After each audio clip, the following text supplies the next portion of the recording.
na itong si Adan Peter Picasso na ang posibleng susunod na makalaban ng ating pambato.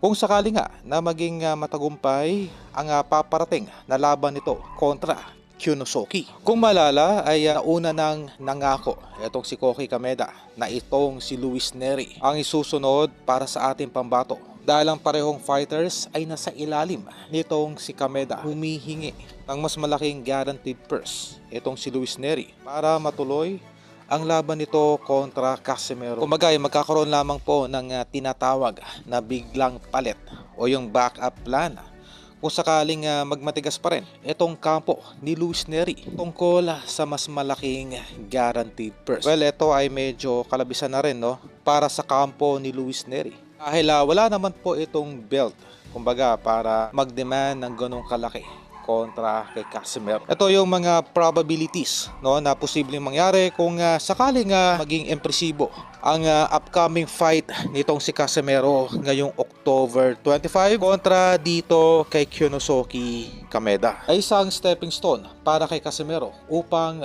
matuloy na ang inaasam-asam na laban nito kontra sa Hapon na si Naoya Inoue. Ito yung ating tinatalakay na paulit-ulit na isa sa mga pinakadahilan nitong si Kameda kaya kinuha nito si Alas. Una ay upang makilala ang kanyang promosyon na nagkaroon ng isang elite fighter sa katawan nga nitong si Casimero. Pangalawa, may kasa ang mega fight sa Japan laban ang itinuturing, no, na national treasure na si Naoya Inoue. Atin na pong paulit-ulit, no, pinapaliwanag ang laban ni Cuadro Alas sa 128 division ay isang tune-up lamang, yung activity fight, at hindi po doon maglalagi si Casimero.